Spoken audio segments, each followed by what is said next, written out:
अगर थोड़े दिन और इसी तरीके से अगर खामोश रहे और तुमने कोई लाए अमल तैयार नहीं किया, कोई तुमने अपना कायद नहीं चुना, अगर तुमने कौम को किसी एक के पीछे नहीं किया, कोई सियासी कायद आपने, तो वो दिन दूर नहीं है कि जिन खानकाहों के तुम सज्जादे हो सकता वो खानकाहें भी तुमसे छीन ली जाएं। जब 1000 और 500 साल पुरानी मस्जिदों का कोई पुरसाने हाल नहीं है, तो क्या यकीन और क्या जिम्मेदारी है कि जिन दरगाहों के आप खादिम हैं, जिन दरगाहों के आप सज्जादगान हैं, उन दरगाहों को सही सलामत रखा जाएगा। हकीकत बता रहा हूँ, अगर मुझसे गुस्ताखी हुई हो किसी की शान में तो हाथ जोड़ के मैं माफी मांगूंगा।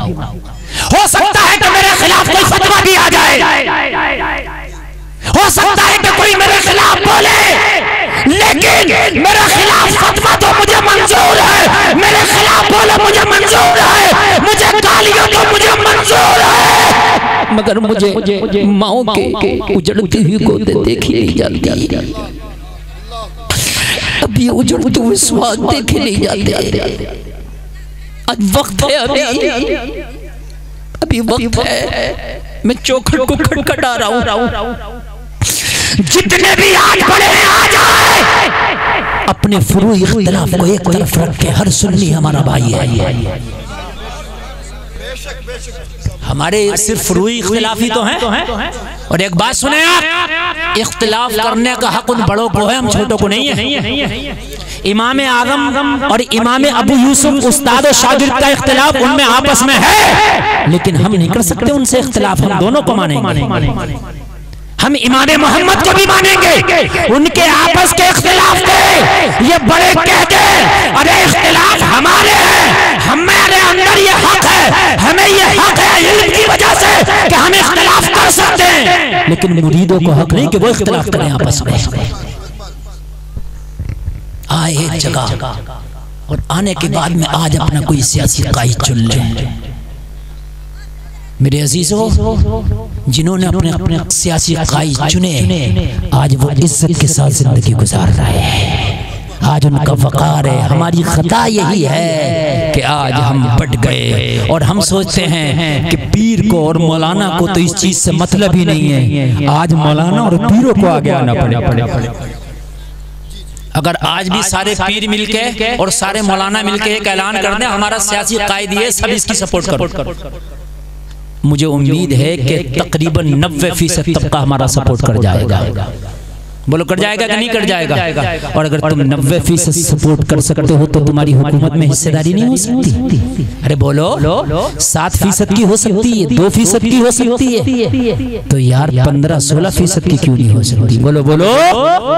अल्लाह सलामत रखे आपको। बहुत लंबी तकरीर आपने सुनी है मेरे अजीजों। ये बताइए आपको नींद तो नहीं आ रही है? बस 2-4 मिनट और मेरी तकरीर सुने। 1.5 घंटा मेरी तकरीर हो गई, 2 बजने के लिए जा रहा। मैंने जो कुछ इल्तिजा करनी थी करनी, अब बस मैं आखिरी पैगाम आपको दे करके जाना चाहता हूँ। मैंने कहा अल्लाह ने फरमाया गम ना करो, अल्लाह ने फरमाया रंज ना करो, व अंतुमुल आलम, अल्लाह फरमाता कामयाब तुम हो इन कुंतुम मुमिनीन। शर्त ये है कि पक्के मोमिन बन जाओ।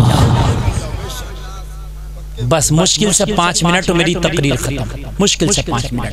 अल्लाह सलामत रखे। आपने बहुत अच्छा सुना और आपका जलसा बहुत कामयाब है, बहुत कामयाब है। अमल होगा, बोलो इंशाअल्लाह। अल्लाह सलामत रखे, अल्लाह सलामत रखे। हाय हाय कुर्बान जाए। बस बैठ बिल्कुल बैठने, कोई भी नहीं खड़ा होगा। ये 5 मिनट का पैगाम है। मेरी तकरीर बिल्कुल हो गई। 2 बजने जा रहा है, 2 बजने में 6 मिनट है, वो 4 मिनट है, और इसी 4-5 मिनट में मेरी गुफ्तगू खत्म। बस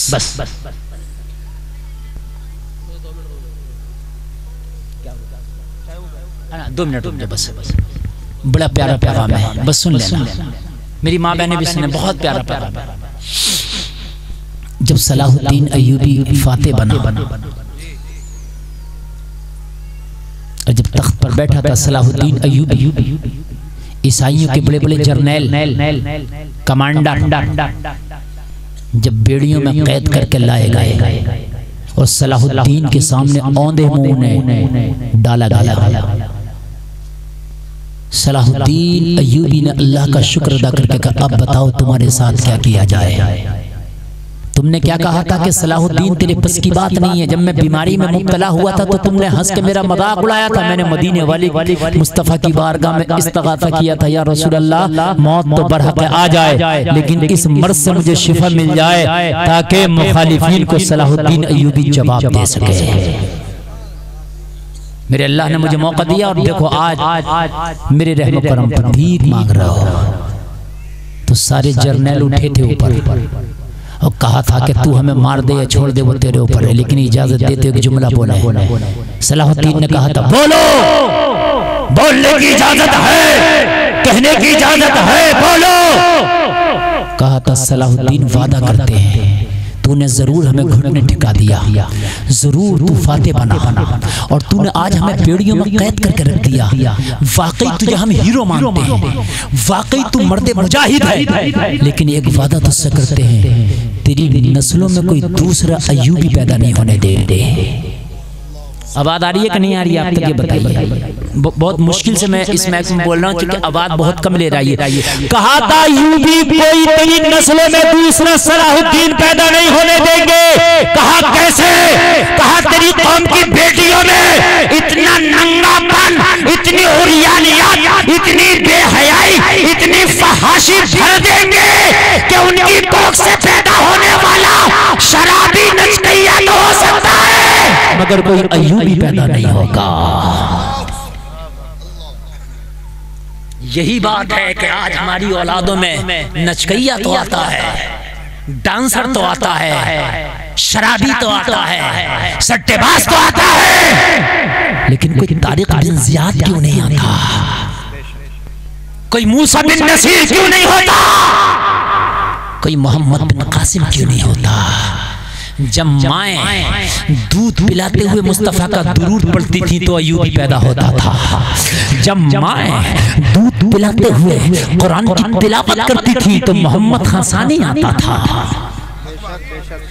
हाय हाय हाय। और आखिरी बात सुन करके जाए, आखिरी बात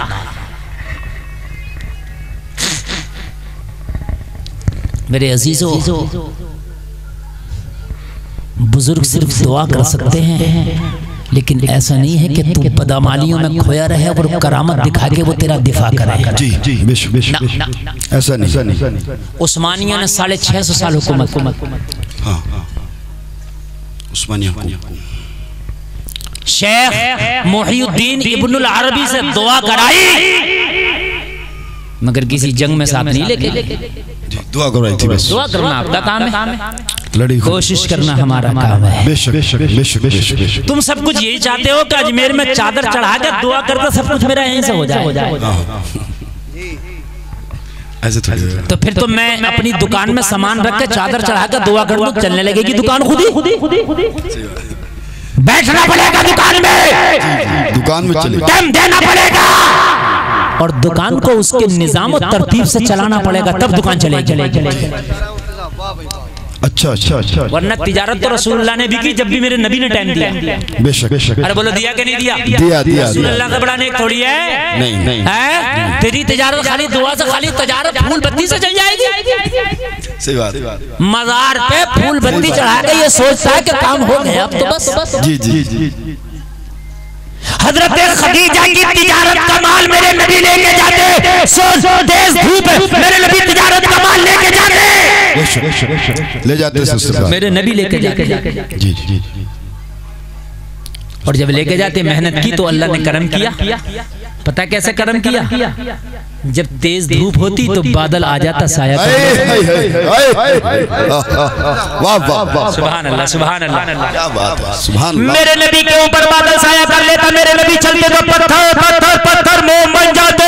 मेरे नबी के पैर में कोई पत्थर चुभने की ताकत नहीं रखता, पत्थर मोम बन जाते। और मेरे नबी रेत में चलते तो रेत में पैर धंसता नहीं बल्कि रेत कदम में मुस्तफा को थाम ले। सुभान अल्लाह सुभान अल्लाह। वाह वाह वाह क्या बात। सुभान अल्लाह सुभान। ये मोम कब बने? जब नबी निकले। नबी निकले। रेत ने पैर कब थामा? जब नबी निकले। बादल साया कब बने? जब नबी निकले। घर में बैठे बैठे तो नहीं हो गया ना? तू घर में बैठे बैठे तू सोच रहा घर में बैठे बैठे सब कुछ हो जा ना, सही बात, करना पड़ेगा, मेहनत करनी पड़ेगी। खुद ही को कर बुलंद इतना कि हर तकदीर से पहले खुदा बंदे से खुद पूछे बता तेरी रज़ा क्या है। अगर आज भी हो इब्राहिम सही मां पैदा कर सकती है अंदाज़े गुलिस्तां पैदा। उठ बांध कमर क्या डरता है, फिर देख खुदा क्या करता है। सुभान अल्लाह, वाह वाह वाह, अच्छा पैगाम। कहने को तो बहुत कुछ है लेकिन मैंने बहुत कुछ कह दिया। जी जी, बहुत अच्छा पैगाम आज का। अल्लाह ताला हमें कहने से ज्यादा अमल की तौफीक। आमीन या रब।